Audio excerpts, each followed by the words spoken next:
Well, ladies and gentlemen, good morning. My name is Adam Marshall, and it's my privilege to be your compere for today's event. In just a fortnight's time, global leaders will be gathering right here in the southwest of England for this year's G7 meeting. It's an unprecedented opportunity for the United Kingdom to demonstrate leadership on some of the key themes the G7 are examining: global recovery, addressing climate change, and of course, promoting shared democratic values. I think it's also an unprecedented opportunity for businesses across the Southwest, together with their opposite numbers in other G7 countries, to make our voices heard. Today, we're here to do precisely that, with chamber business leaders from across the Southwest, from British chambers in the other G7 countries, and chamber leaders from the 3 invited guest countries, Australia, India, and South Korea as well. If governments are holding the G7 and big corporate organizations are holding a B7, then we are convening the C7, the Chamber 7, which will bring the views of our diverse business communities to bear on an agenda that truly unites us all. We face a real challenge over the months and years ahead in growing our economy, trading internationally, and in reaching new markets. But at the same time, we've got to change business models to focus on genuine environmental sustainability and resilience. Today, we're here to talk about that transition to a successful but sustainable and resilient economy, to a green and blue economy, both here in the Southwest and, of course, far beyond.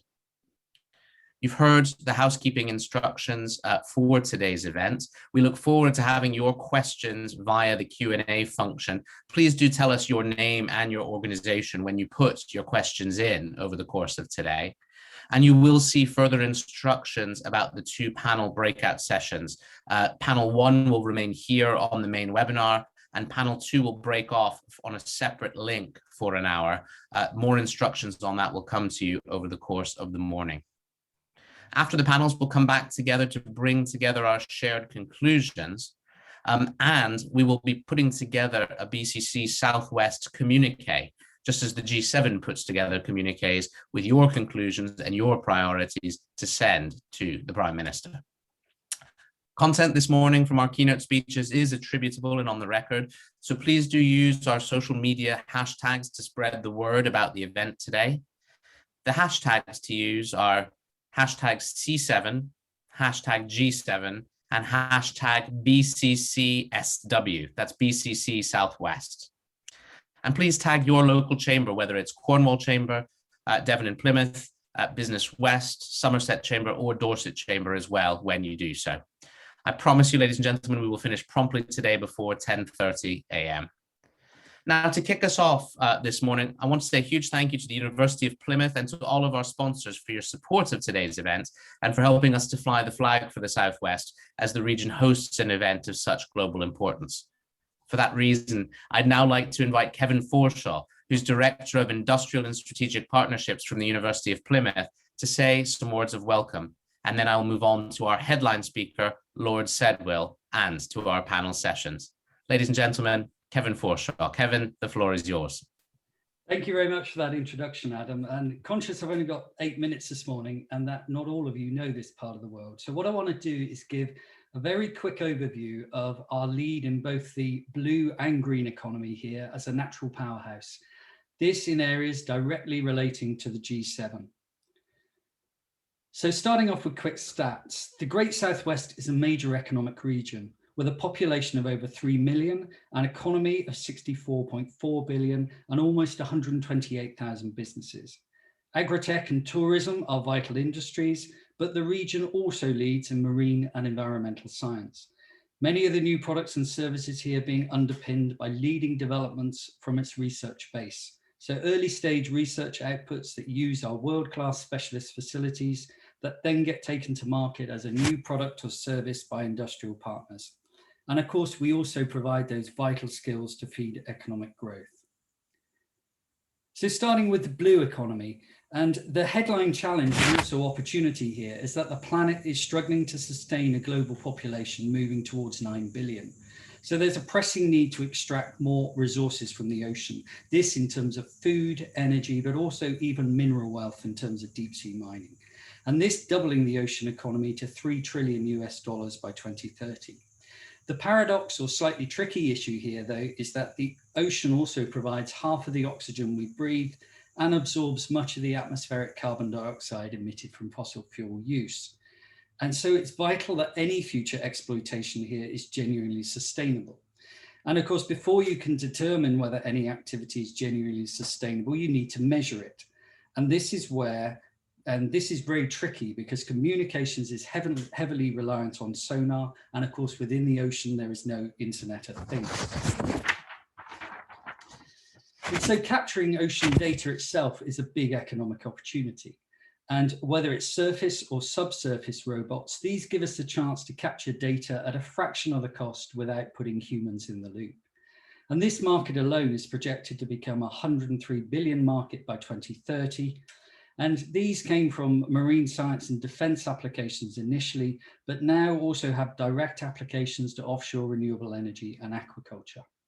And work going on in Plymouth in smart sound to join all of this up in terms of communication networks is truly world leading. This making Plymouth Sound the most surveyed and digitally collected stretch of water in the world. Floating wind, there are massive opportunities in this part of the world. So they're talking now between 15 and 50 gigawatts of floating offshore wind capacity could be realistically developed in the Celtic Sea. So this is off the North Cornish coast between the UK and Ireland. And let's get this in perspective for a moment. 1 gigawatt of floating wind energy can power 180,000 homes. And 50 gigawatts will mean some 3,500 turbines, the size of the Eiffel Tower, each costing somewhere upwards of £10 million off of our coast. Latest estimates are that this will create nationally 17,000 new UK jobs and 33.6 billion of gross value added, as well as a major boost for shipping in terms of specialist support vessels. You can see there on the right-hand side an image of our wave basin at the University in Plymouth. And this is used for optimization of the hydrodynamic design of the structures that will go out there, with the robots seen on the previous slide driving cost reduction in data acquisition.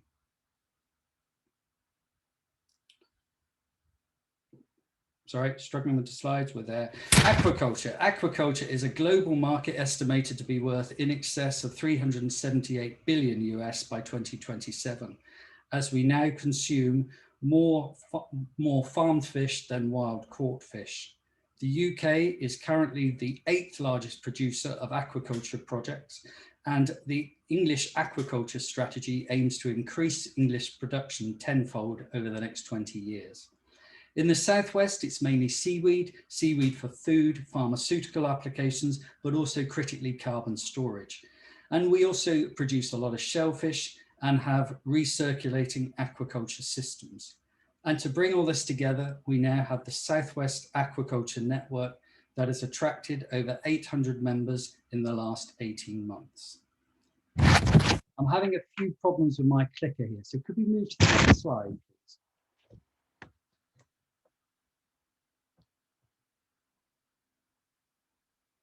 All right.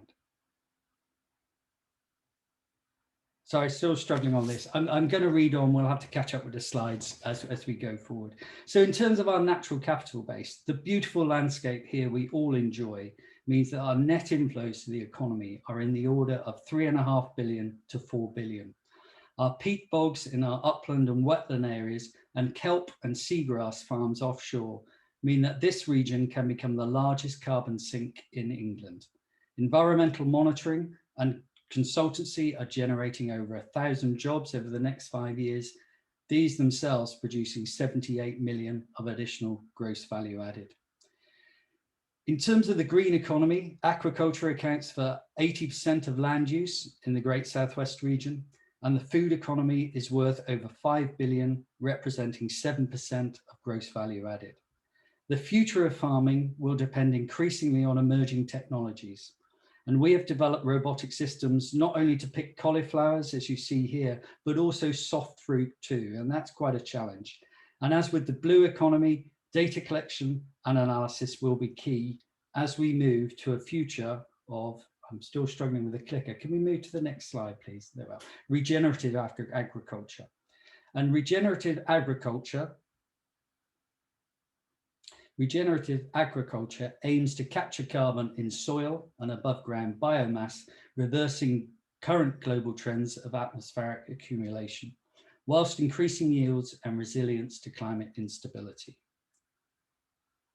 And lastly, in terms of climate change, geothermal. Globally, 360 geothermal plants by 2050 could provide 15,000 gigawatts of heat and 3 megatons of carbon savings annually. This for heating and also power. And the Southwest is blessed with a number of high heat producing rocks, meaning that all this is accessible with less drilling. At the United Downs project here that you see in the photos here, water will be pumped through the injection well to a depth of 2,393 meters and will then be heated as it passes through fractures in the hot rocks below before being returned to the surface via a 5,275 meter deep production well. Final stages of testing have continued in 2020, and the power plant to generate electricity from the superheated water is expected to be commissioned later this year. So to conclude, in a time of climate emergency, our focus is very much on the future, one that is smart, connected, and clean. Our ambition to become the cleanest economy in England and the first to be net zero. Crucially though, protecting our natural capital is in no way at odds with economic growth, and underpinned by leading research in offshore renewable energy, marine science, and regenerative agriculture, the green and blue economy revolution for the Great Southwest will increase the economy by over 45 billion and create over 190,000 new jobs. Thank you very much for listening. That's me done. Evan, thank you so much. And thank you for the optimism that you're exuding about the potential of economic transformation in the Southwest. Very, very grateful to you and to the university for sponsoring today. Ladies and gentlemen, it's now my privilege to introduce our keynote speaker for this morning. Mark Sedwill, or Baron Sedwill of Sherborne in the county of Dorset, to you and me, has had a storied career across government. Mark started in the FCO in 1989 and served in sensitive areas all around the world, later becoming an ambassador, permanent secretary of the Home Office, national security advisor to the Prime Minister, and culminating in his time as cabinet secretary from 2018 to 2020. Mark is now a senior advisor to Rothschild & Company, the investment bank, but more importantly for today's discussion, he's at the heart of the G7 agenda as G7 envoy for economic resilience and chair of an independent panel on economic resilience. He's been working at the Prime Minister's behest on global supply chains, on good governance, and on harnessing technology and innovation. And I'm sure he'll tell us a bit more about this work today. Mark, thank you, particularly on a complex day for you, for joining the Southwest and global business leaders here at the C7 today, and the floor is yours. Adam, thank you very much indeed, and really good to be able to join you today. And actually really inspiring as a fellow resident of the Southwest to see that presentation that we've just seen about the potential in the Southwest, and in particular the transition to the green and blue economy. As people are saying in the chat, great presentation and absolutely fascinating. In fact, that is the key, the big ideas in that presentation really sit at the heart of the economic resilience agenda that we are bringing to the G7. The G7, as you said, Adam, will meet in Carbis Bay in Cornwall in 2 weeks from today. And they'll be focused on 3 big issues. One, climate change, and a stepping stone from the G7 through to COP26, the major international conference that the UK is hosting in Glasgow at the end of this year. Second, the economic recovery from the COVID crisis, and how as we build back better, we build forward better, we build forward more resilient, greener, and so on, and ensure that the economy is both sustainable and inclusive. And then third, of course, they will deal with the big geopolitical issues of the day. The question of China will doubtless be central in leaders' minds, but also some of the crises that are arising around the world. I guess if it's continuing in a couple of weeks' time, the question of Gaza will also be very much on the leaders' agenda. So let me just focus in the few minutes I have with you on that second one, which is economic resilience. As Adam said, I've been chairing a panel with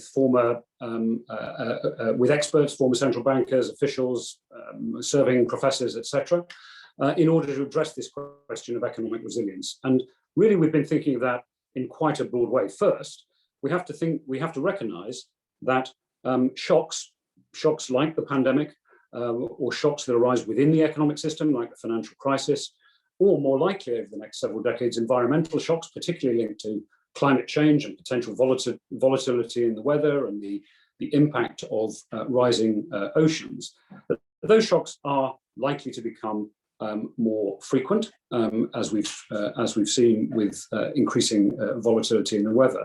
And if you look at the impact of those shocks across other issues that are already affecting our economic future, demography, we will have aging populations. Many countries have large proportions of their population living in floodplains that are not properly protected, unlike, for example, the Thames Barrier in the UK or around the Severn Valley. Half the Chinese population, for example, lives in a floodplain, and those floodplains are highly vulnerable, even more of the population of Bangladesh, and they could face severe humanitarian crises. And then, of course, the economic system itself, where we've seen essentially global economic governance, hasn't really kept up with the development in the economy, the technological revolution, but also the growth of monopolies, whether those arise through the natural selection, if you like, of the market, or through state intervention. And so the panel's big conclusion really is that G7 governments collectively are going to need to intervene smartly to preserve the open, global, free, fair economic system, and to ensure resilience in the future. And there are a few themes to that. So we are looking at solidarity among the G7 itself. We have to acknowledge that over the past few years, the G7 has not always aligned and operated as effectively together as it should. We're looking at supply chains. We're looking at global economic governance. We're looking at risk management, and then we're looking at how to address the question of ensuring that the recovery and the future resilient economy is inclusive as well as sustainable. We'll be producing a report with some key conclusions and recommendations, and I would expect those to cover some of those areas. And let me just give you a couple of examples. So critical minerals is an issue that those of you who follow the Financial Times will know is high on the agenda. And these are minerals like rare earth elements, cobalt, which is at the heart of modern battery technology. 3/4 of the world's reserves of that sit in the Democratic Republic of the Congo, for example, platinum group metals, etc. And these are distributed actually quite widely around the world. As I said, 3/4 of the cobalt is in the Congo, but South Africa, Brazil, Canada, Australia, all have huge reserves. China, of course, Russia, and others as well. But actually refining and production has become highly concentrated, notably in China, who've invested a great deal in this over the past decade or more, giving them essentially a market dominant position in these critical minerals of, depending on which ones you look at, somewhere between 70 and 90%. And that's obviously a very dominant market position to have in an area that is absolutely vital to the green transition, whether it's battery technology, the windmills, offshore wind power that offshore or onshore wind power that we heard about a moment ago, and many of the technologies that the green and blue transition that Kevin was just setting out will depend upon. And clearly, in particular, given geopolitical tensions, there are concerns about an over-concentration of supply in one country. Actually, that isn't particularly related to China alone. It would be a vulnerability no matter where it was. And so, therefore, one of the questions the G7 leaders and then a wider coalition of countries will need to address is, are we going to invest to try and ensure more diversity of supply in that area? And the same applies elsewhere. Semiconductors, medical products, and so on. Real resilience is quite clear, arises from diversity, but dependable diversity of supply. As one economist said, don't put all your eggs in one basket, even if you own the basket. And I think we've seen in the course of the pandemic and the reaction to vaccines and some of the other products, some of the risks of doing so.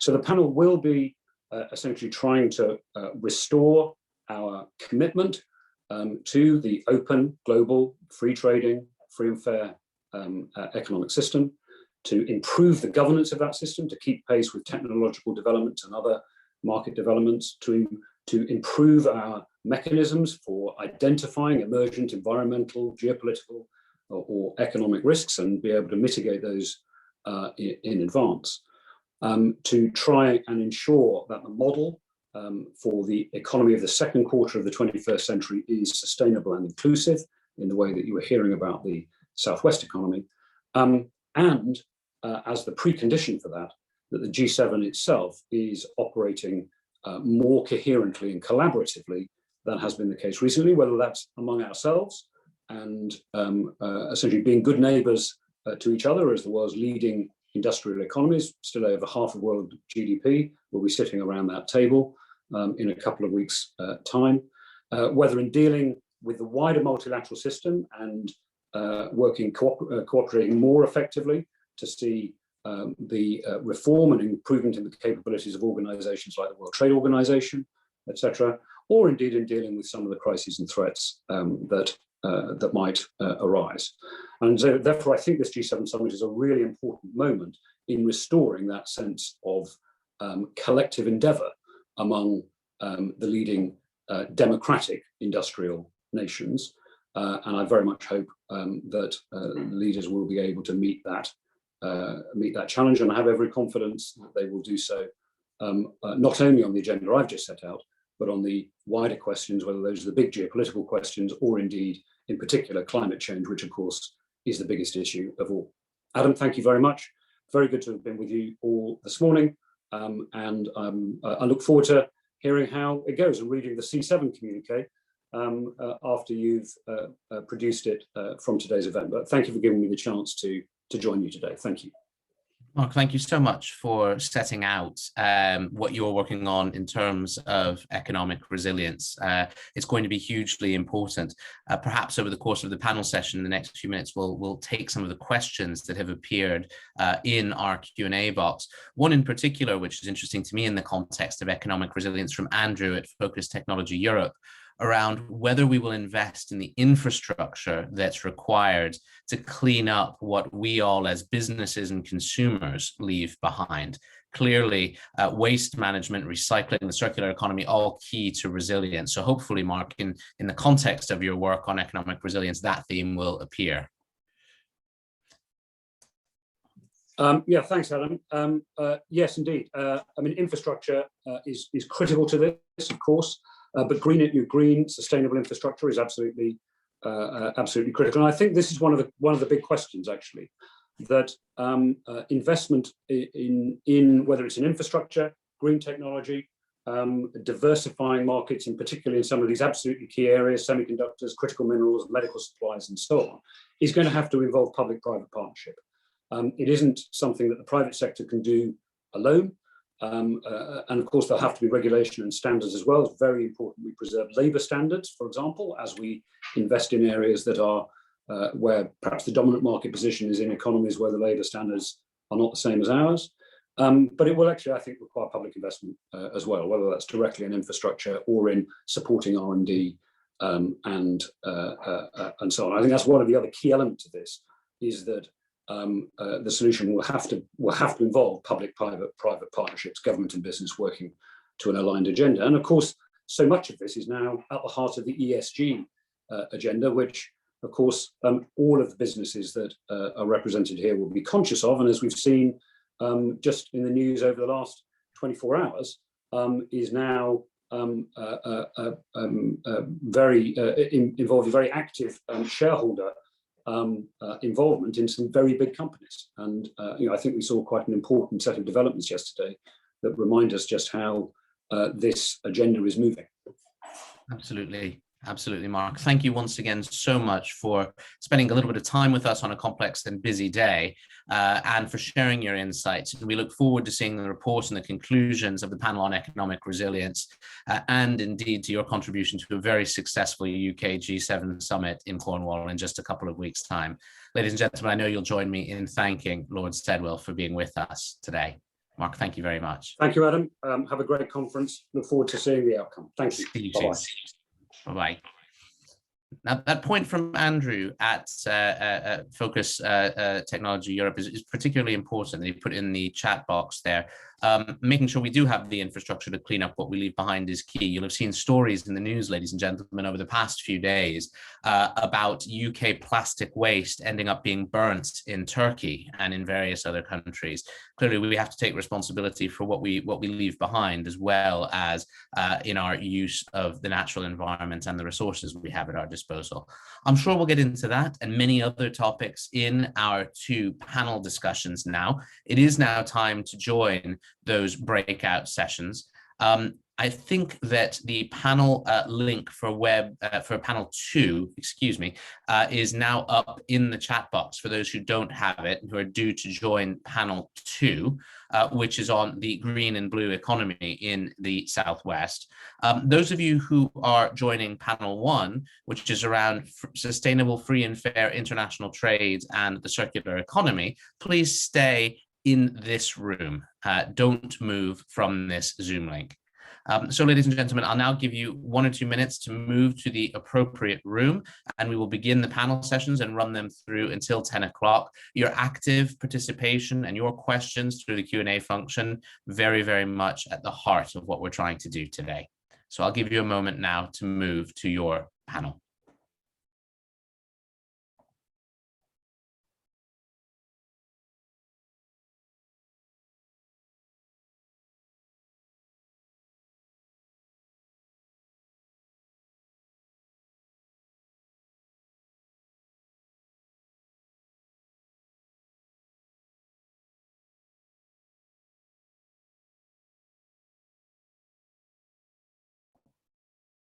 Whilst some of our colleagues are making the transition between panels, I have the privilege of hosting panel 1.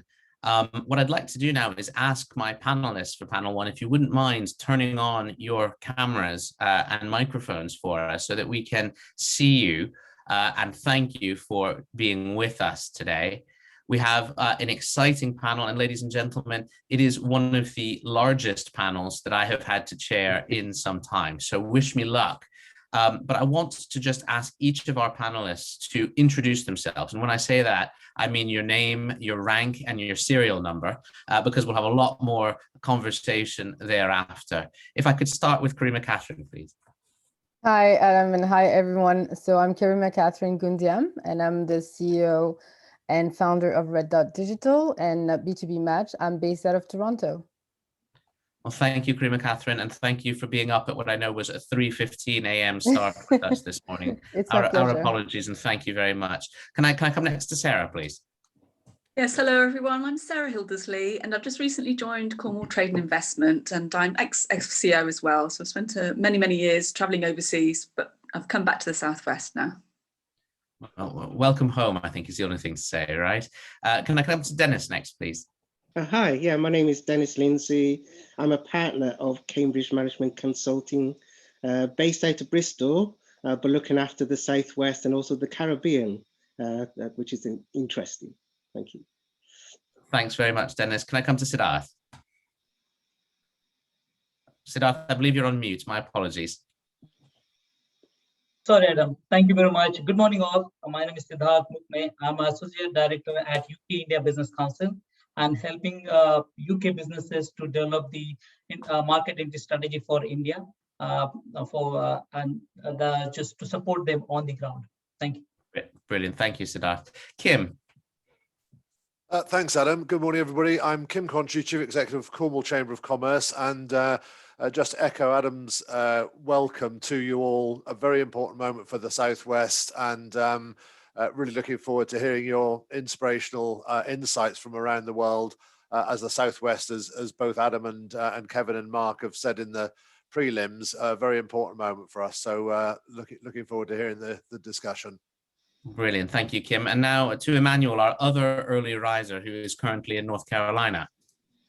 Thank you very much, Adam. Good morning, everyone from the United States. My name is Emmanuel Adam. I'm the Executive Director for British American Business, the largest transatlantic business association. We are the official affiliate to the British Chamber of Commerce in the US and also bear the brand of the American Chamber of Commerce to the UK. Thanks for having me. Thanks, Emmanuel. I'll come next to Tom. Good morning, Tom. Eurovision winners, off you go. Good morning, Adam. Good morning, everyone. I'm Tom Node, President of the British Chamber of Commerce for Italy, correctly stated as winners of the Eurovision Song Contest, the most important contest, as you all know, globally, worldwide. Coming to you from the banks of Lake Como, I want to put a shout out to my brother's family who are in Minehead, down there in the southwest, or near enough to the southwest. Anyway, pleasure to be with you all. Thank you, Tom. And last but not least, good afternoon to Steve Crane. Steve. Hello and good morning. It's a pleasure to be here with you all today. I'm Steve Crane and I'm from Business Link Japan and Export to Japan. And we are an organization that helps UK companies break into the Japanese market and do business in Japan. So a pleasure to be with you joining this exciting event today. Thank you. Brilliant. Thank you, Stephen. Thank you to all of our panelists for being brief. You followed instructions well. Let's see if we can continue along that vein. I have a few questions that I'd like to pose to you, if I may, to start us off. But my ask is for colleagues who are joining us today, please do put your questions into the chat box for us, and we'll try to bring those into the conversation as well. So my first question, I'm going to ask to two of my panelists, if I may, this morning, which is, what lessons do you think G7 countries' businesses have learned from the pandemic? And I wonder if I might start on that with Karima Catherine this morning. And in particular, any lessons that you think that Canadian businesses have learned, but anything more generally that you would you point out? Absolutely. So in Canada and probably in most countries, lockdown provided a demonstration of the crucial contribution of the digital economy. We've seen a lot of fresh interest in technology and health tech in general. More broadly, we've seen a rise of work from home technology and new work-related habits. I think as well as awareness and questions about the upcoming transitions as the conditions of the pandemic changes. So everyone's talking about a hybrid model, but not everyone is a white collar worker. So there will be some adjustment to be made for businesses. Vaccination is also changing the picture. Canada has about 60% rate in vaccination. So we'll see in the next couple of months what that means, and also what that means for kids returning to school and their parents. And that means workers as well. That will impact workers. Mental health is a huge topic here, and I'm pretty sure in a lot of the G7 countries. Lots of people leaving situation they find really unsatisfying. Bigger organization I'm hearing everywhere are expecting waves of resignations. It's like the pandemic has created this existential crisis for people reevaluating their lives at any age and any circumstances of life. I think this will have major bearing in business investment, HR policies, as well as business practices. Yeah, I think that's absolutely right. And we do see a lot of people considering where they want to sit in the labor market, I think. And I think we'll see more of that, particularly in those G7 countries where we have the luxury of extensive vaccination and people having a lot of choices. I wonder if I might come to you, Siddharth, for a view from one of the invited countries to the G7, where, of course, India has delivered a huge number of vaccines, but of course, the population is so large that the vaccination challenge and, of course, the pandemic challenge remains very, very strong. Do you see lessons that have been learned both in India and also with some of the G7 countries with which it does business? You're on mute again, Siddharth, I'm afraid. Thank you, Adam. Absolutely. I think the India is recovering from the second wave. Things are getting better, but it's still a long way to go. Vaccination program is improving. Despite now, I think that 35% of people have been vaccinated, but it's still, considering the huge population, it will take a while. Regarding the lessons learned, I would say that unlike the rest of the world, actually Indian businesses and companies realize that how important it is to be comfortable with the change and need to are willing to change, shift gears when necessary. So that I think this is a major actually the lesson being learned from this one.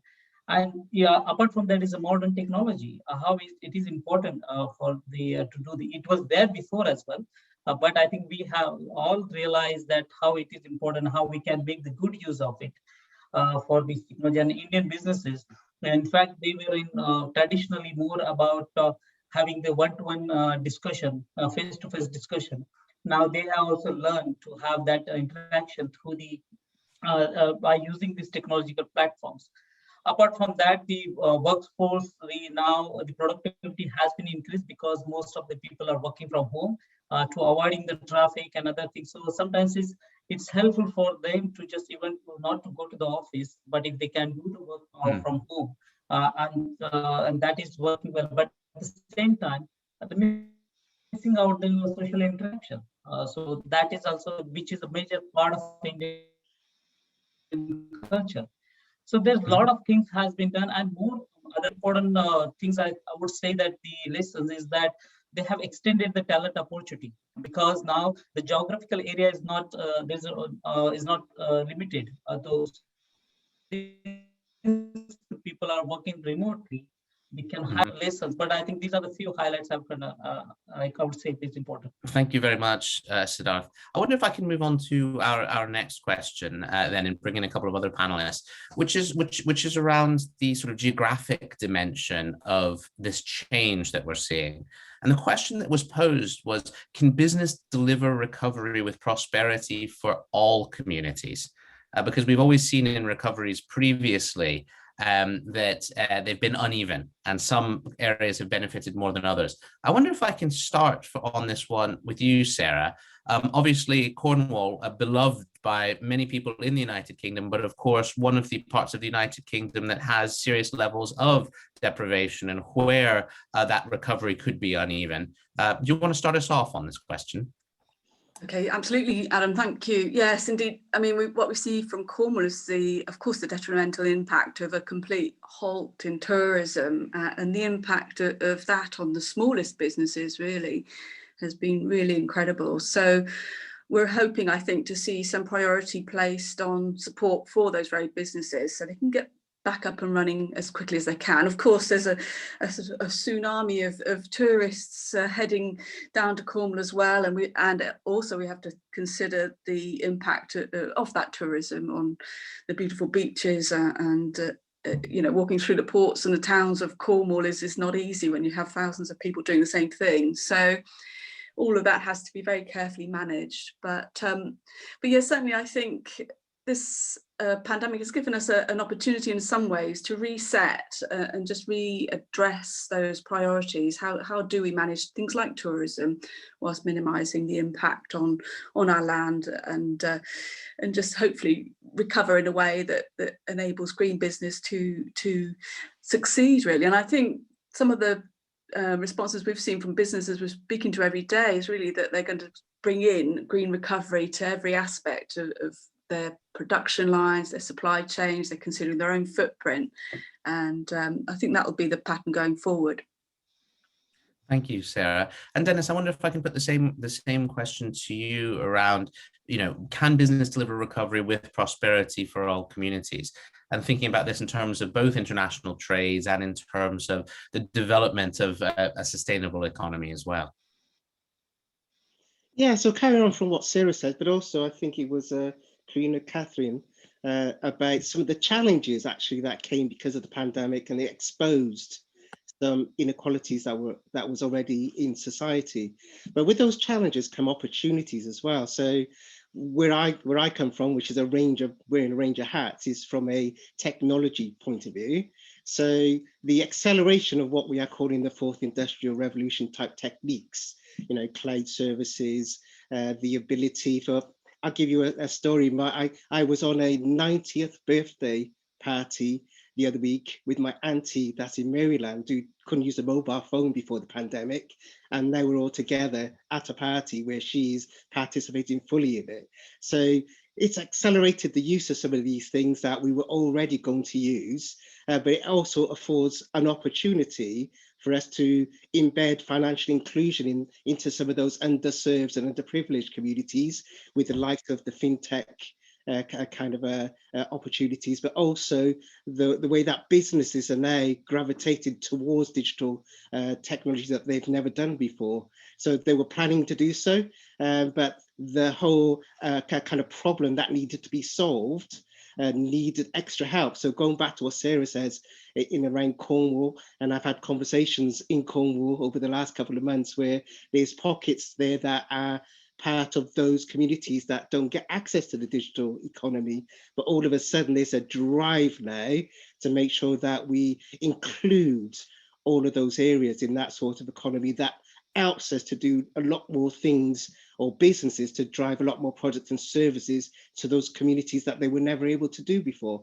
So there's still challenges because there was already inherent inequalities in societies, but there's opportunities now for business to look at this in a brand new way and to deliver brand new techniques that can provide advantages to them and to the communities that they serve. I couldn't agree with you more, Dennis. And on digital inclusion, of course, we get both social and environmental benefits when we get it right. So I think that will be a big theme over the next couple of years. Steve Crane, can I bring you in? You've got your hand up, but I wanted to bring you in on this anyway. But business delivering recovery and, of course, opportunity as well. Yeah, thank you. Just one contribution I wanted to make to this particular point we're discussing.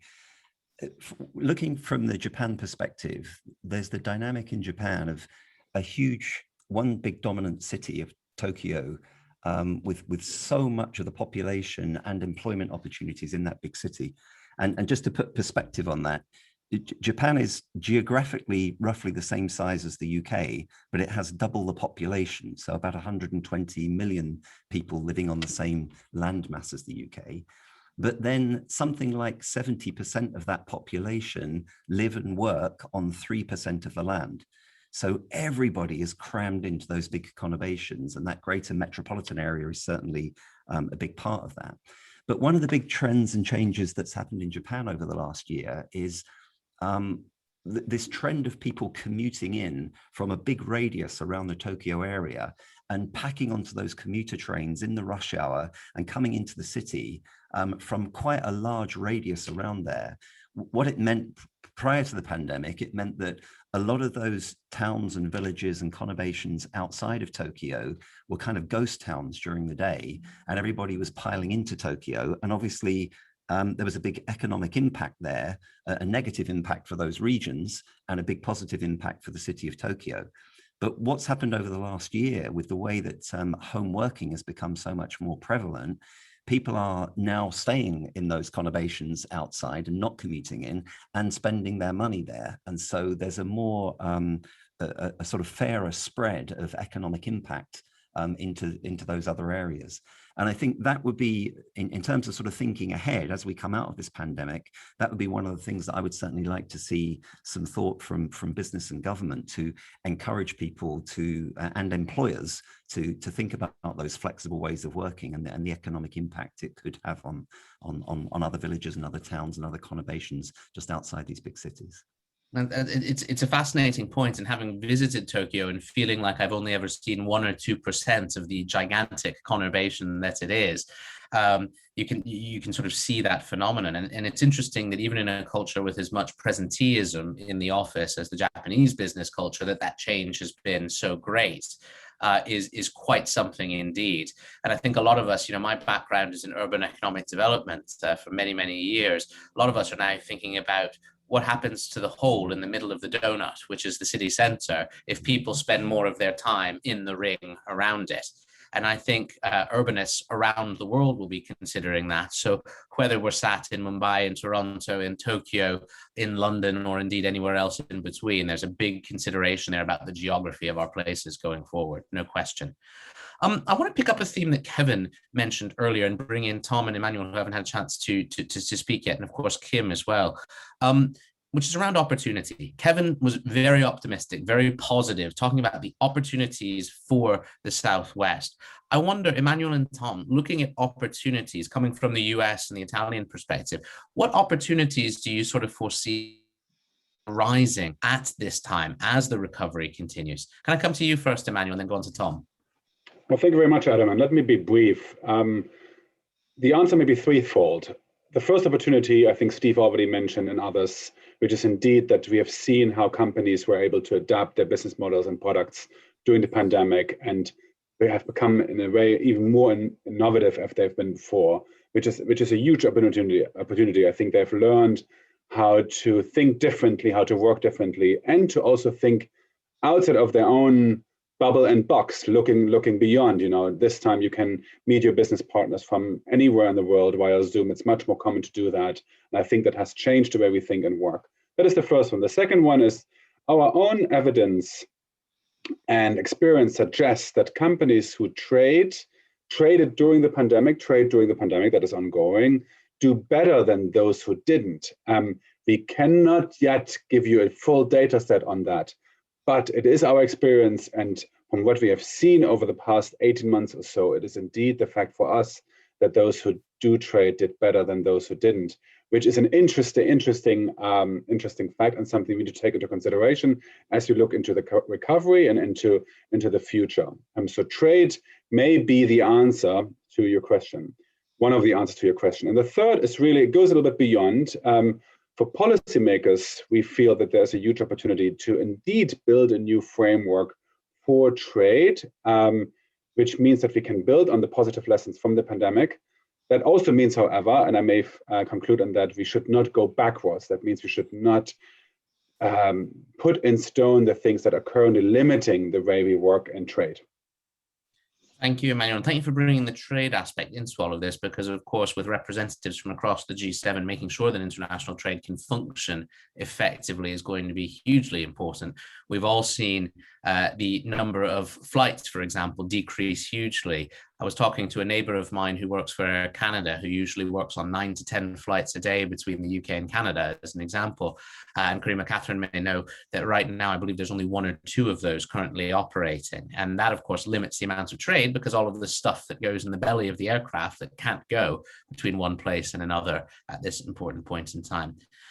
That's me being a little bit pessimistic. Let's get back to the opportunities. Tom, from the Italian perspective, what are the opportunities that we see going forward, both on trade and on the sustainability agenda?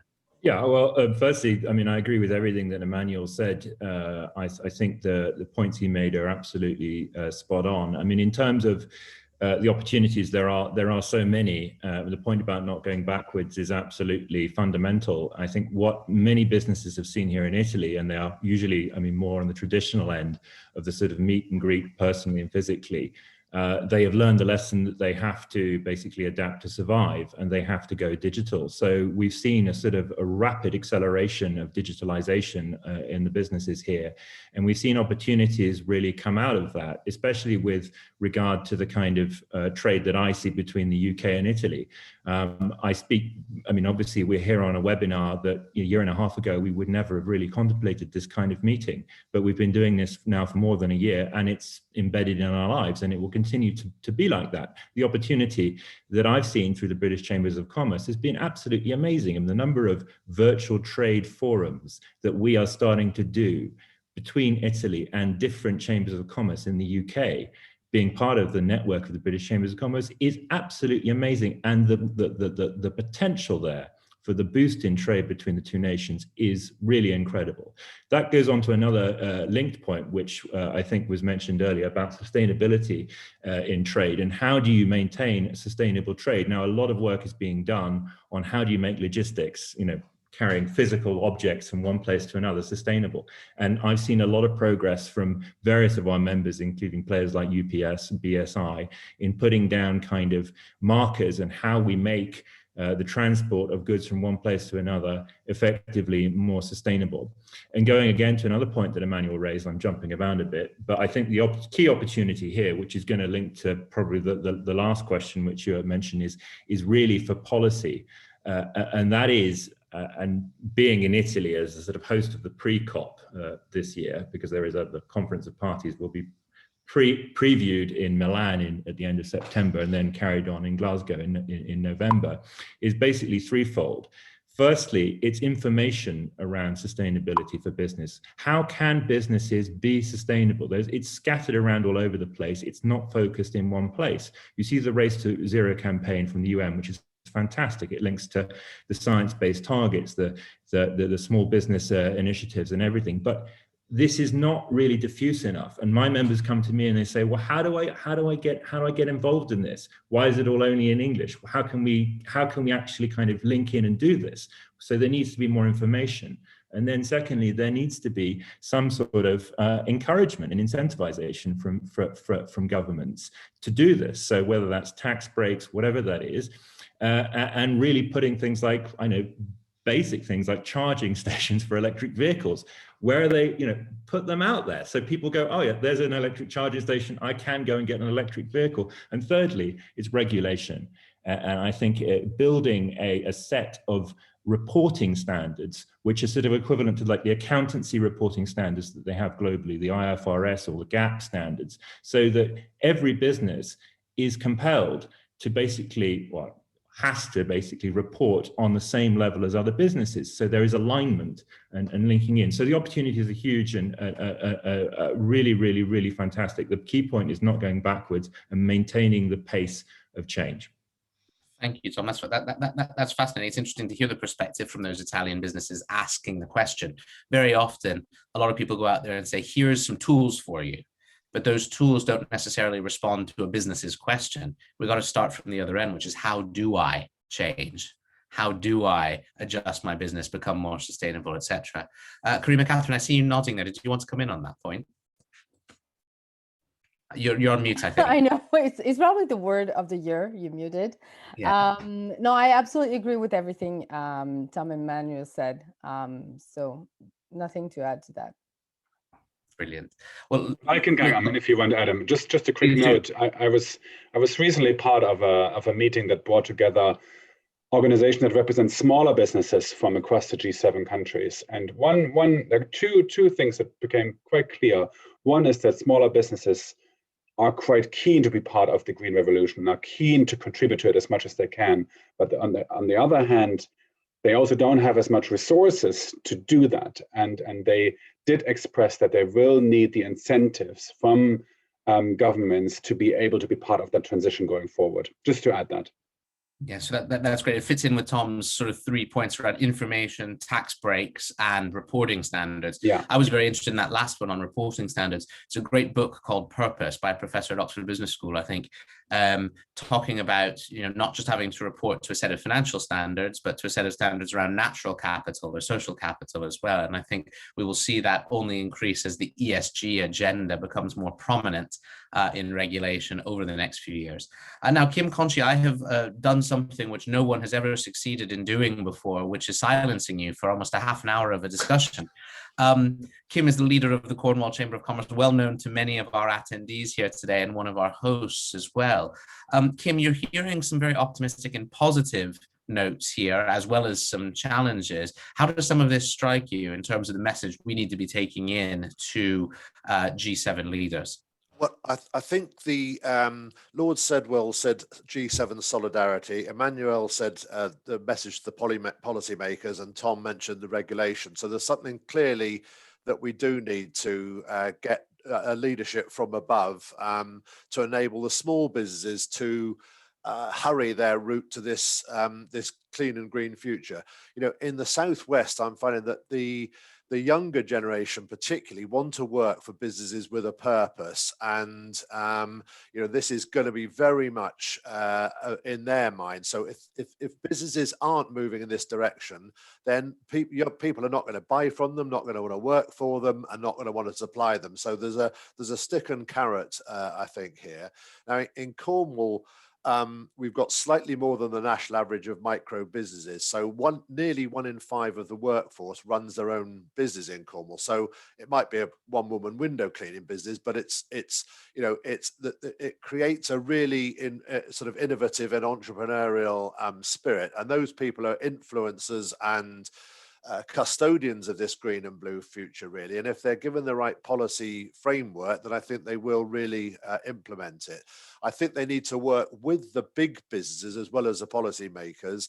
I think it's been obvious, as you said, Adam, that the energy companies, the airlines and aeroplane manufacturers have got the most to lose if they don't get their act together. So I think we need to work with them very closely to hurry this route towards electric vehicles and hydrogen vehicles, this sort of thing. And I think that will help the diffusion and levelling up, which is a UK government thing, as everybody will know. I think the private sector can do that much more effectively than piecemeal government action if these things are put in place in the correct way. And I think that for the Southwest, the digitisation, as Karima Catherine referred to, and just the sort of moving away from the cities. I mean, I'm glad in a way that I'm here in Cornwall and not, worrying about being an investor in an office block in central London, for example, where I just fear for the business models of those surrounding businesses there. So I think it is really exciting times for the Southwest. And because we're all so proud of our place, Adam, 97%, for example, of Cornwall's business owners live in Cornwall.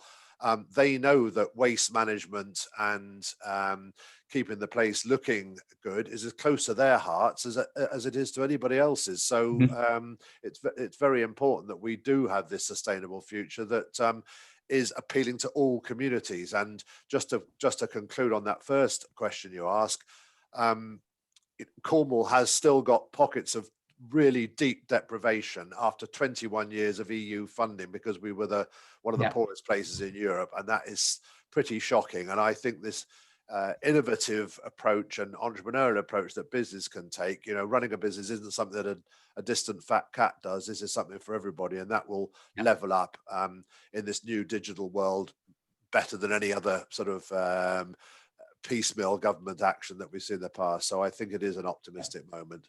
No, I think it's very important, isn't it, for us to be talking about business as the catalyst for change. I was reading, no endorsement implied, but I was reading this book on reimagining capitalism last night. And one of the things that was very interesting in the face of climate change is the way that this is written, was about architectural innovation. And what she's trying to put across there is it's not necessarily always in business about having the knockout new product. And it's not always about changing the components to what you do. It's how you put those components together. And that may be the way that you actually can both reduce your environmental impact in your business, but also become more profitable at the same time. And that there is a sweet spot there where you can reduce your business's impact and become more successful. And those who are taking risks and investing in architectural innovation are seeing that happen. So completely agree with you, Kim, on that. And you can do that from a micro business all the way up through to a major PLC. It doesn't matter what size your company is. And if I could just conclude, Adam, while I've got the mic on still, the point about international trade, there's quite a lot of stats, Emmanuel, aren't there, about businesses that have got the aspirations to trade internationally, being better businesses because they inspire their team more and so on and so forth. And one of the problems with a micro business driven economy is that we don't export as much. Only 9.4% of Cornwall's businesses export, and that is something I would like to see pivoted into a new model from global micros, as we call them, and they're often digital, of course. And coming back to the points raised by Emmanuel and others earlier on, and right back to the beginning to Karima Catherine's points about sort of changing the way we work, that's now more possible, isn't it? Because you don't have to get on a plane and spend huge sums of money in order to meet potential customers or suppliers around the world. You can start to build those relationships virtually, as we're doing right now, and then go from there to an in-person relationship as and when you require it. So the barrier to entry in some respects has come down a little bit for global trade. And actually the environmental impact as well of getting into the global trade marketplace has also declined, hasn't it? I'm super excited. I know I'm just going to jump in. I'm super excited and almost happy dancing that you're saying that, because I actually launched a platform 3 weeks before COVID that does exactly that. it connects businesses around the world. And now we're present in 30 countries, and the UK is one of the clusters. So no plug on that, but this is exactly the reason I did it, because I was on a plane every 3 weeks going from Canada to the UK, to Turkey, to the Middle East, to everywhere in the world, trying to sell my business. And I was like, there has to be a better way. No, absolutely. Tom, go ahead. Yeah, thanks, Adam. I was just going to make the point. Absolutely right about the ability for people to move internationally without moving. So as I said earlier, with the virtual trade forums, you can set up meetings with businesses in, here we are, with India, Canada, Japan, Italy, the USA, Cornwall, and we can talk like this. So we can have a meeting, we can get to know each other without having to spend whatever it is that we need to spend, not just in money, but also, of course, in carbon emissions and getting to where we want to go. I think, however, there is a flip side of that, though, and a lot of people are saying we still need human contact. We're never just going to go completely digital. There are so many people who I've spoken to. I'm so glad I can get back to the office. I can see people, I can see my colleagues, I can be in a space physically. So I think, while we talk about the benefits of this digital distance that we can collapse, there is still going to be, naturally, everyone will want to come together physically because we're human beings and that's how we're wired. Yeah, I think that's right. And before I bring Emmanuel in on that point, just thinking to Steve and to Siddharth, the Japanese and the Indian business cultures, both very conservative, sometimes in ways of operation, and thinking, oh, I must meet someone in order to develop that social capital and understand whether we can build a relationship of trust, etc. Do you see things changing substantially now so that that barrier to trade might be lowered? Okay, so thank you, Adam. So absolutely, you're absolutely right that the things are changing drastically now in India. As I mentioned to you, that every time, because when the UK businesses want to find the partner on the ground, and they had to go and visit the people to see, and that's what Indian the businesses prefer to. But now, since last 1.5 years to 2 years, they are more adapted these new technology and platform to engage, kind of a virtual engagement, and have this initial discussion, and that is going quite well so far. So, but I will still suggest that that is as a first stage or second stage, the virtual engagement is good, but I think it's better to have that hit the ground and see the reality and choose to meet the people, look into their eyes, and how to gain the confidence before starting the business. So yes, this is one way to do it, but I think we can have the good combination to make the things right.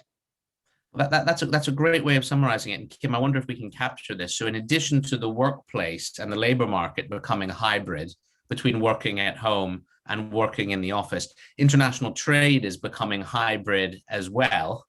Virtual meetings and virtual trade, but as Siddharth says, the further development of those relationships in person and on the ground. Steve, would you agree with that, or do you think things are different from the Japanese perspective? No, I would definitely agree with that in general. There is a very interesting specific point that we've noticed in relation to the business culture of Japan, but this culture may apply to other markets as well. I'm just less familiar with them. But what we've actually noticed in Japan is there has definitely been this trend from the quite old-fashioned way of having to go and have face-to-face discussions and meetings in order to do business. Japan was quite kind of behind with embracing modern technology in that respect. But when the pandemic hit and lockdown hit, it very quickly started to realize that Japan had to embrace these new technologies, such as the platform that we're using now, and very quickly caught up with that. And one interesting thing that we found is, particularly for when we're working with UK companies to do their business development work in Japan and build relationships with Japanese companies, it's actually much easier now for them to get interaction and engagement and discussions going. And a lot of that actually relates to the Japanese culture of the sense of obligation.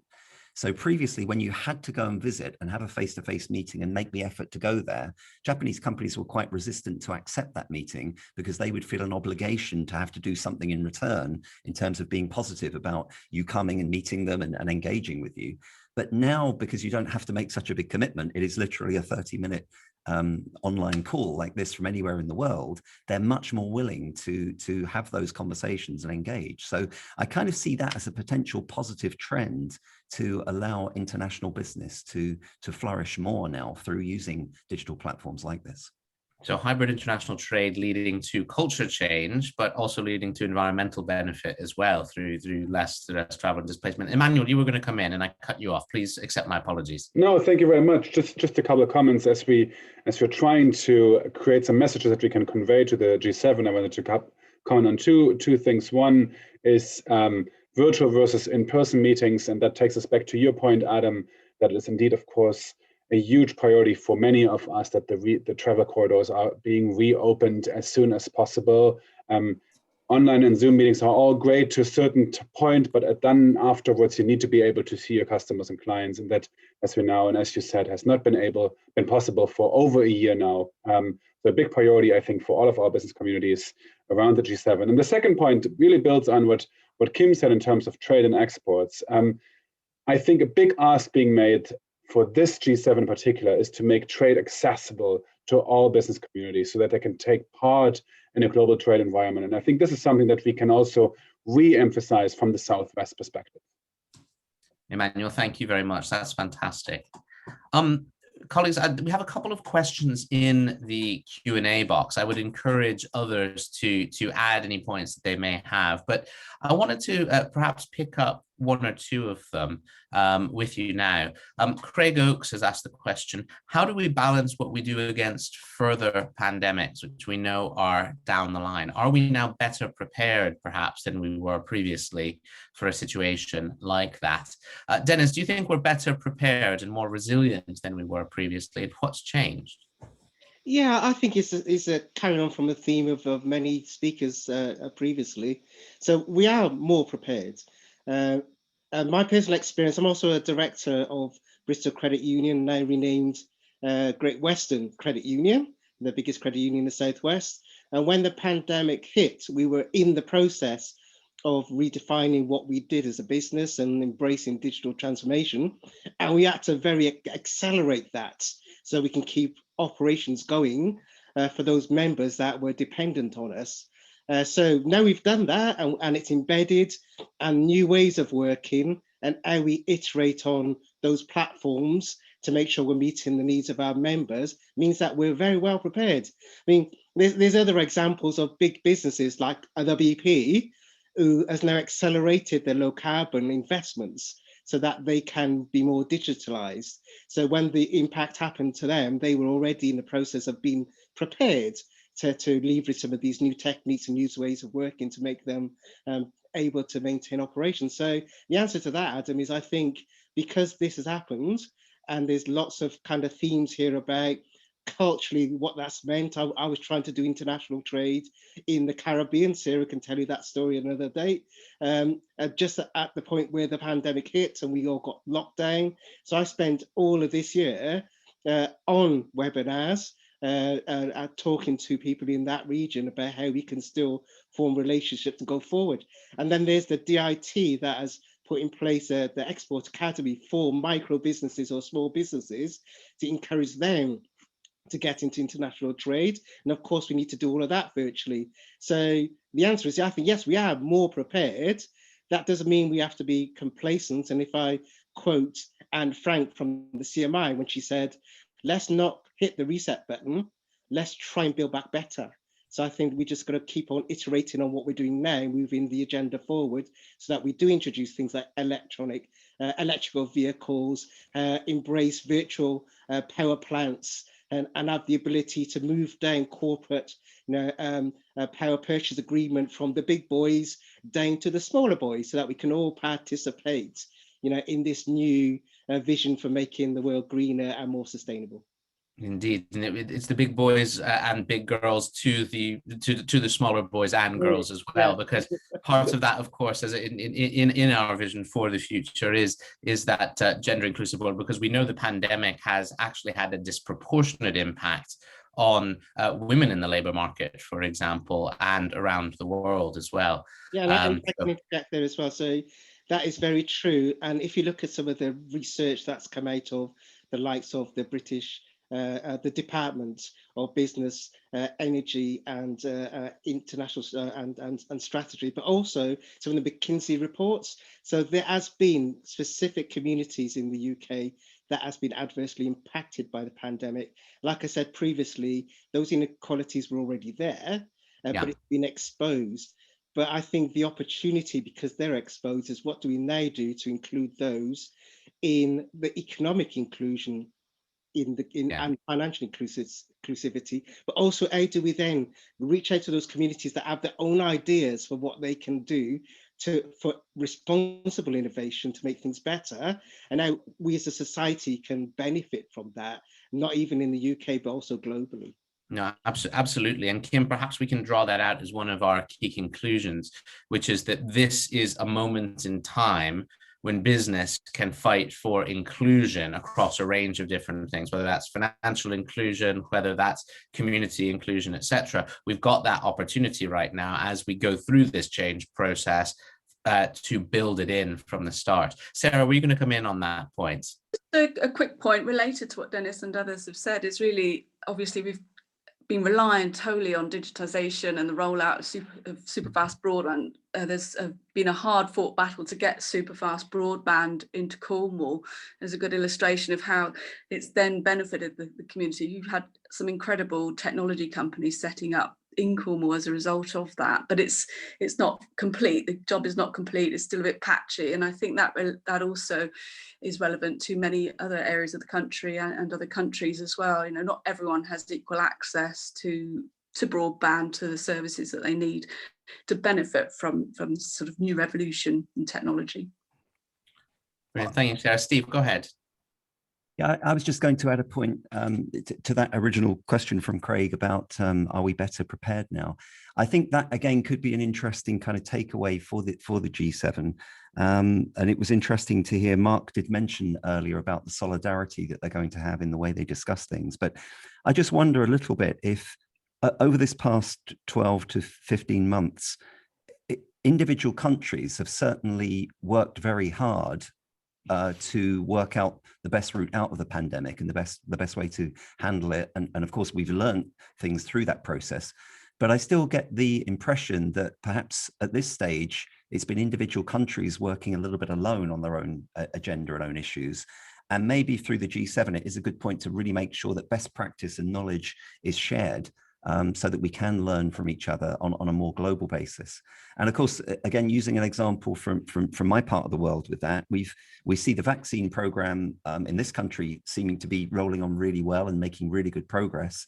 Yet over in Japan, it's not anywhere near that stage with the vaccine process. And as everybody knows, they're still having a debate at the moment about whether the Olympics will go ahead or not, and whether it should be cancelled. They haven't even got to the point of making that decision clearly yet.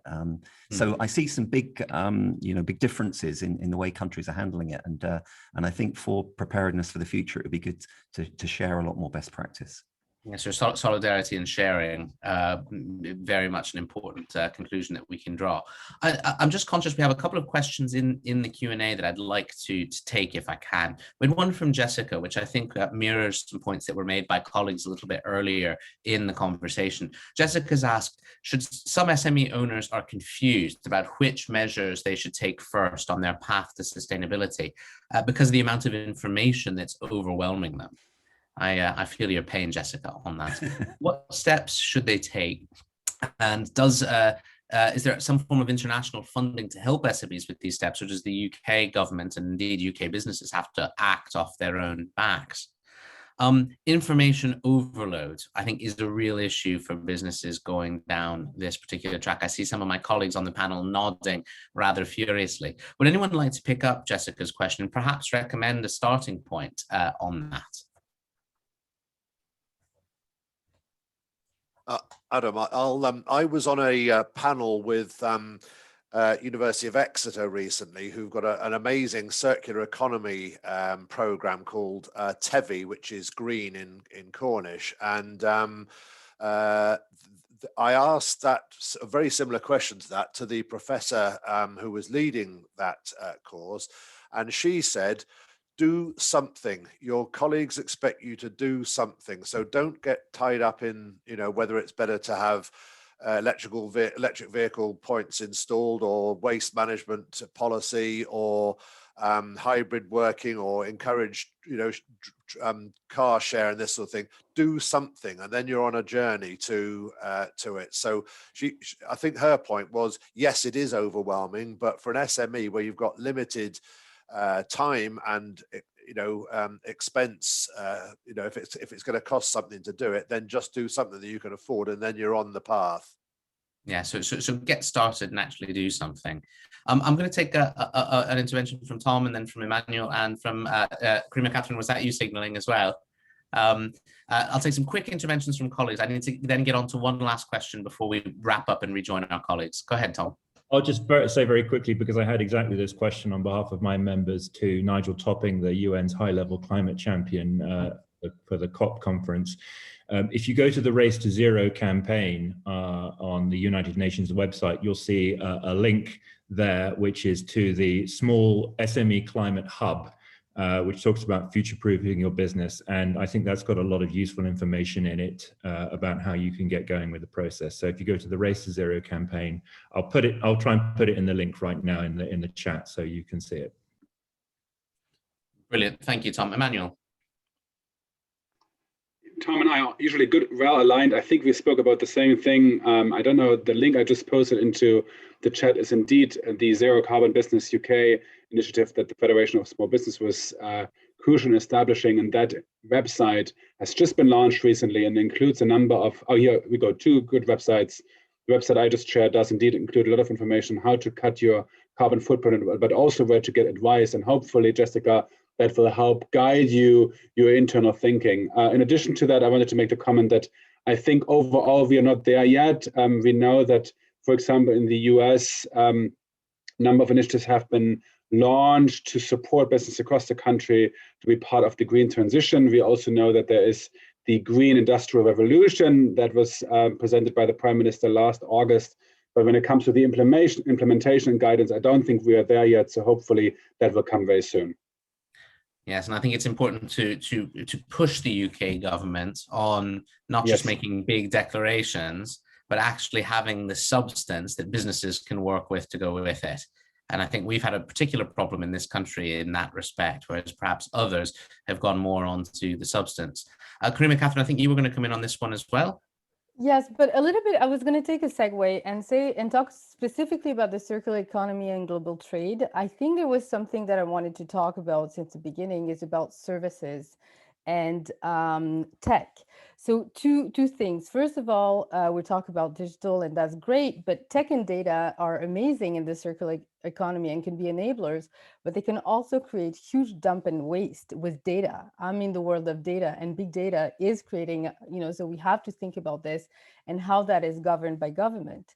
And then about the trade discussions, I mean, we talk a lot about trade agreements, and I've read a couple, and they go at large with everything that has to do with tangibles and products, but very little is done for services. And I think this is a message that I'd love to bring forward to G7 countries is, what are we doing with services? And how do we take them forward? Absolutely. Yeah, liberalization of services trade. I think that's something that the UK in particular would be a huge beneficiary from, given our strengths in that area. And I see nodding heads there. And it's interesting, the UK-Canada Free Trade Agreement, there's now an open consultation on what can be done to improve it. And I know that one of the things people will be thinking about very much is liberalization of services and actually helping people move around as well, because mobility is one of the ways that you get great services trade, isn't it? Absolutely. And we talk about the Commonwealth, and how about we actually act on the Commonwealth, and we make it more than what it is, which is really, I'm not going to say what, but we need to really make it like a concrete corridor of trade. Yes. No, absolutely. Colleagues, we have 5 minutes left, and I did say I'd come back to you and say, I want one thing from each of you, very short, your top ask of the G7 summit to enable growth in future, sustainable growth in future international trade. One thing and one thing only. Emmanuel, what's your one thing? I think I'm known to be a broken record on this, but I think for our community, the most tangible and urgent task that we have is for leaders to create a path that helps reopen global travel corridors. Okay, reopen global travel corridors. That's nice and succinct. Sarah, one big thing. Oh, just please keep cutting the red tape to enable business to do its thing, and it will respond. So cut the global red tape, I think, on that one. Dennis, one big thing. Yeah, just an environment that, well, I've gone back to what someone else said, but an environment where micro businesses and SMEs can enjoy the benefits of international trade in a way that they can find opportunities to enter the circular economy via, symbiotic relationships with people that are in their closed user group for the benefit of creating new business models. So let's not forget our small firms in this process. Siddharth, one big thing. Thank you. I'll just repeat the things what Steve have mentioned is that is not we need the unity more than ever, particularly for the global vaccination. And as what India is, which is the 5th economy in the world, we need more support than ever. They need to come on their feet so that it is helpful for the world economy as well. So get the global economy moving again through vaccination for all. Steve, one big thing from the Japanese perspective. Mine was definitely going to be that comment of solidarity, but that has just been covered there by Siddharth. So I think trying to think of original ones and things that haven't been mentioned. I think taking a look at the business practices that have benefited as the landscape has changed. And I'm in particular thinking of kind of e-commerce and some of these big, huge companies that have really benefited and grown at incredible rates. And just rethinking the way those companies operate and looking at if there's ways that they can recontribute to benefiting the global economy in some way. You're being very diplomatic in saying so, but are we taxing our businesses equally across the world? I think is a question that does need to be answered by the G7. Tom, one big thing from you, please. Solidarity and alignment. Alignment in the information that businesses can get and use to be more sustainable. Alignment on incentivization related to the tax point you just mentioned, and alignment on regulation, an international set of standards for reporting your business's sustainable achievements. Great. And Karima, Catherine, one big thing. Is it liberalization of services, or have you got another one for us? No, I'm going to take the chance and say something else. I think more financial commitment on SME and entrepreneurship, including women and underrepresented groups.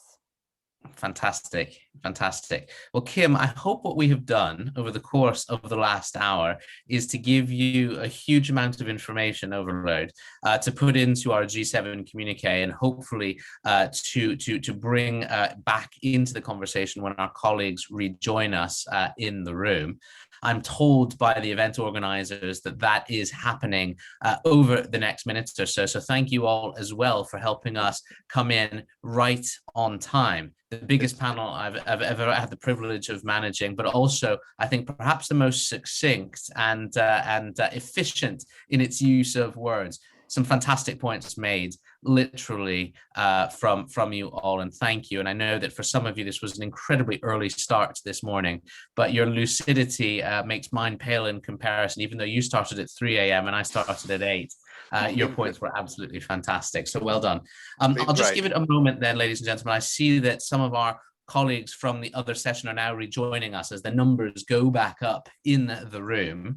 So I'm going to give it a moment or two. Just for those who are rejoining from panel 2, panel 1, a fantastic and fascinating discussion from around the world. And I know that we managed to capture some key points to put into the G7 from the C7. And I'm sure Deborah from the University of Plymouth will report back to us with some fantastic points as well from panel 2, where you were looking at the green and blue economy and some of the opportunities there. I don't know about you, but I'm feeling quite optimistic about the discussions that we've been having and our ability to put together something of great impact that will influence going forward. So thank you to all of our panelists, very, very much indeed. If you would like to go off mic and off camera now, that's fantastic. And I now have the privilege of bringing in the two rapporteurs from our panel sessions that have just gone on for the last hour. I'd like to invite Deborah Greaves from the University of Plymouth to go first. Deborah, you've chaired an hour of what I'm sure was fascinating discussion. We had the privilege of doing the same on our side. Give us a sense of what colleagues had to say from across the sort of C7 community and what they'd like to see happen next. Okay, thank you very much, Adam, and thanks very much for the invitation to chair this panel. It was a really interesting discussion. We had some great contributions from across the panel, internationally, across Europe, from South Africa, from Australia, from around the UK in the Southwest, and a really interesting discussion. We had lots of questions coming in from the floor as well, and we could have continued for at least another hour. However, I think that there are a number of themes that came out and things that we would like to sort of have taken forward.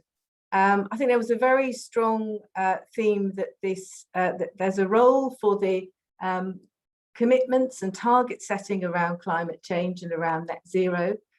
We've seen a lot of good statements made either at the political or local or even at individual business levels, but it was felt that we need to plot the path to that as well, and we need to recognise that there's a transition needed, and it's very good to make statements and commitments and to have targets, but businesses need to have some support in understanding how to take the steps along that pathway towards those targets. So there's a role to work together, business leaders, politicians, local government, and so on, in order to help plot that pathway, and also to bring people together and to collaborate in order to do so. There was a good note of optimism around the political will and the local will in doing this, and the recognition that in investment, then we're seeing a lot more social and economic aspects brought to the fore, and that's social and environmental responsibility coming in, the triple bottom line and so on. We thought it was very important to have a combination of regulation and incentive, to have carrot and stick, so to encourage people to provide those incentives, but also to hold people to account. We thought it was important to show leadership in this, to work with like-minded partners in order to make progress, and also an excellent suggestion for a traffic light system on the climate change or the environmental consequence of products, purchasing products for consumers. So we also talked a bit about consumers and bringing people along, and the need to to help and to provide the information that consumers needed in order to encourage them, to help them to make the choices that are needed for moving towards net zero. Okay, let me just think. And so as part of that, of course, is the just transition, the need for this transition to be just and to involve people, to be inclusive and sustainable and resilient. We also talked a little bit about COVID, the impact of what we've learned through our response to COVID.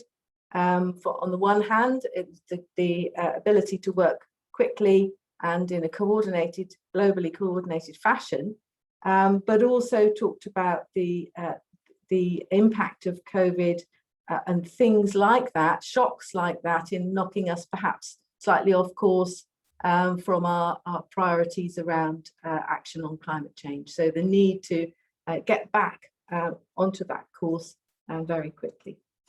Right, let me just have a look. If anyone from my panel would like to add anything, please do. But I'm hoping that just about covers our discussion, which was very wide-ranging and very, very interesting. Hopefully we'll have caught all of that in the recording in the chat as well. Okay, so thank you very much. Brilliant. Thank you so much for that, Deborah. That's a fantastic summary. I thought your very first point is one which we very much need to capture because it resonated as well in the first panel. And you said we need to plot the path. The transition needs to be as clear as what the end goal is on this journey for businesses. And we must have been having parallel sessions at one point in time because we were talking about precisely the same thing. And for a lot of businesses, there's no route map to get there. Everyone knows what the desired destination is and where we're trying to go, but how to get there is the hard part. And the information and the advice and the support might still be lacking. So it seems like that came through in both sessions, didn't it? Yeah, absolutely. And I think someone's just put into the chat the quote from our session: everyone has a plan till they get punched in the face. And that was I think that was Ben. No, that was Rotendo who gave us that quote. So thanks for that, Rotendo. Very good. Well, thank you very much for that, Deborah. We'll have to take forward some notable quotables, won't we, from the event today. I wonder if I could turn now, please, to Kim Konchi, Chief Executive of Cornwall Chamber of Commerce. I twisted Kim's arm last night into being the rapporteur for our session and our amazing set of panelists. Kim, would you mind coming back on camera and perhaps giving some of the conclusions from our session as well, please? Yeah, certainly, Adam.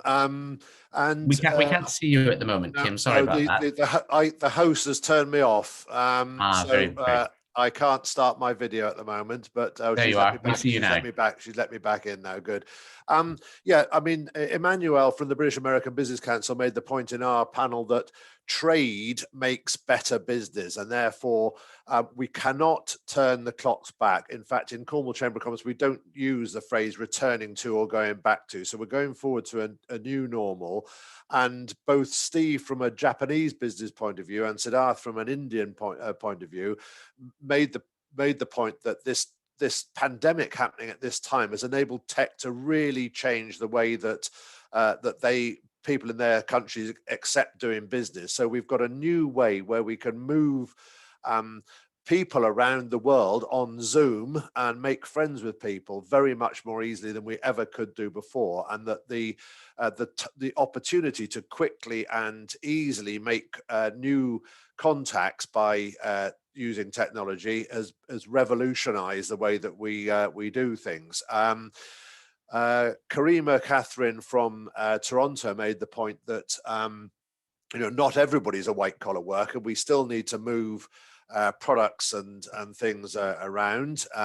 Services, we've got to take the opportunity to regulating services more easily and liberalizing services across the world, but products will still need to be moved, and we need to work between big business, shipping companies, airlines, aeroplane manufacturers, etc., and the regulators to make sure that we've got this drive towards sustainable fuels and so on, which we all desire to come into place. And that's a combination that from various perspectives, Lord Sedwill and then Tom in our group and Emmanuel said regulation, policy making, G7 solidarity, alignment was words that came up time and time again in our group, that we need to make sure that the G7 leaders really do align. We need to see consistent waste management policy. We need to see consistent approach to fossil fuels and to even things as diverse came up in our group as sustainable tourism, and sort of the wealth of information which businesses are getting. So there's lots of ways in which we all desire to move forward. The point was made several times that you mentioned, Adam, yourself, social capital. We referred to people wanting to work for businesses with a purpose, and that younger people, younger consumers and younger colleagues will expect to see businesses, whether we're trading internationally or around the corner, operate with some people and place considerations being taken into account. point that Steve, from a Japanese point of view, made was that this G7 that we've got in a fortnight's time is the opportunity to share values. You referred that, Adam, in your very starting intro as to one of the values that that G7 have stated. And if we can get some shared values around business perspectives in G7, then I think that will help everybody, from the smallest micro business in Cornwall to the largest energy company internationally, to really combine to do something. And that's very much, from your years at the British Chambers of Commerce, something that, you know, we do believe that business perspectives, business people have the ability to lead on this. And you know, there'll be new ways of working. You know, I've said previously that the thought of me driving 3 hours up to Bristol to have a 2-hour meeting with people I know very well and driving 3 hours back to Cornwall again will never happen. But where we do, as Siddharth made the point, want to make new friends, then we will want to follow that natural human instinct to get in touch with people. And you know, technology helps that to be done, but there'll still be a desire to internationalize relationships by occasionally meeting face to face as well. Dennis made the point that, you know, this tech driven revolution that we've seen over the last 15 months has really helped to make business a very much more accessible and perhaps acceptable thing to the population at large. So there's lots to play for. And I'm sure that, you know, we really, it was a fantastic discussion we had on panel one. And as Deborah said, you know, to have in the Southwest voices from around the world here on a Thursday morning is something which tech has enabled us to do and has hurried the route along, and we will enjoy that for many years to come. So it was a fantastically deep, and I think when we dwell on some of the things we discussed, we'll realize that actually just how much we learned in that hour, Adam. So it was most enjoyable as well as insightful. Brilliant, Kim. Thank you very much. And thank you to Deborah, to Kim, and to all those who've participated in and led our panel sessions today. Well, ladies and gentlemen, I guess it's up to me then to provide a few concluding words from my vantage point as your moderator today, and to tell you critically what happens next. So what did I see coming through from both the panel sessions, and what could be captured in our C7 chamber communique? I think the point that I mentioned from Deborah's summary, plot the path, incredibly important to help people develop, understand, and go along the transition to a more sustainable and resilient economy. Absolutely essential for businesses of all sizes. A point that I wanted to bring in from our session was around digital inclusion. If we're changing to new, more digital ways of working, we need to ensure that all groups and all communities are included in that, whether that's about the broadband connections or about the accessibility of devices to people in our business communities around the world and our local communities around the world. And to those who don't have either the expertise or the confidence to use them, it's extraordinarily important too. Same thing goes for in business, having that sense of purpose, because it's key to maintaining a license to operate in this new world where environmental, social, and governance considerations are at the forefront of people's minds, whether they're out looking for a job or whether they're looking for a company that they want to invest in and promote. And then there was this concept too of the hybrid nature of international trade in the future, part digital, part face-to-face, both important and both need to be emphasized if we're going to get our countries trading again and indeed the global economy working well again. And then finally, to Deborah's point on regulation and incentives, which I just think was hugely important, We've all seen the sticks coming into play about the sustainability agenda. Where are the carrots that go along with them? Many people in both panels made the point that you want to incentivize people and bring them along that journey, whether they're businesses or individual consumers. And I think that's got to very much be part of our C7 communique as well. So what happens next, colleagues, is that the BCC Southwest Chambers, so Cornwall, Devon, Business West, Somerset and Dorset, will be bringing together the key ideas and the key asks that have been put forward through the course of the event today.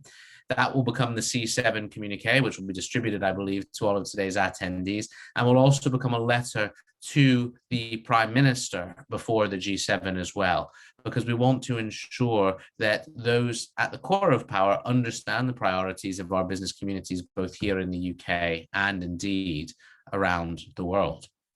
So at that point in time, ladies and gentlemen, it falls to me first to thank our sponsors, to thank the University of Plymouth, and to thank also the Heart of the Southwest LEP for their support of today's event. And most importantly of all, to thank the teams at our chambers, and in particular Cornwall and Devon chambers, where a huge amount of the work has gone in to bringing together and producing today's event. It's very easy for someone like me who gets to moderate these events and be the face of them to hear the credit that comes with putting them together, but it's not down to those like us who front them up. It's down to those who spend their time bringing everything together. And on that, could I bring Kim Konchi in from Cornwall Chamber? Adam, thank you very much indeed. And it was really just to thank the sponsors as you have, but also to thank you, Adam. You know, it's your preparation for this event which has enabled certainly the whole event with your intro, a very insightful start with Lord Sedwill's comments, and then certainly the panel one that I was on to run so smoothly and exactly to the hour and cover, you know, albeit briefly, because that's all you can do with such a deep area. But it's been absolutely fantastic to have you back again and to renew our friendship in the Southwest with you, Adam, as so many happy years as Director General of the British Chambers of Commerce to have you back involved, and we're missing your insight and good humour in many ways. So thank you very much for the work that you've done this morning in making this such an insightful and I think a pivotal event in many ways. You know, it's incredible now we look back how adaptable everybody in life and in business has been over the last 15 months. What differences that has accelerated to directions of travel that the Southwest was moving in anyway in terms of this clean and green economy, and you know the realization to us all that that's brought. So I do really feel that we have captured this morning some of the opportunities for the Southwest, and you know, by doing that, I wanted to thank all of the panelists, because you've all bought into that view from your own perspectives as to something which is very, very important for the Southwest economy, for the people of the Southwest. And but you know, when I suggested to the chief execs of the other Southwest chambers that we use G7 as a point to sort of start this collaboration amongst the Southwest chambers, it was with the realization that having G7 in Cornwall is an absolutely massive moment for our businesses. So it's not just a political moment. The ramifications of what they decide are going to have global significance, but will certainly be ripples which you know reverberate out from the Southwest and from Cornwall particularly. So Adam, to everybody who's spoken this morning, may I just add our thanks before passing back to you, Adam, to close. And it's been great to see you. Thank you, Kim. Thanks very much for that. And thanks to your team for producing today's event, to Jav as well for the audiovisual support that we've had over the course of the day. And colleagues, I did promise that we would finish by 10:30. And indeed, I am pleased to do the one thing that a chair really has to do, which is to give you back 10 minutes of your day and say thank you so much for being with us today. Hope you have a wonderful day, and I hope you take the optimism and the inspiration and the positivity out of today's conversations into making the Southwest not just the best place to do business, but the best place to do sustainable and resilient business over the years ahead. Thank you very much and have a great day. Thanks, Adam. Thanks, sponsors. Thanks, Naomi and Jess.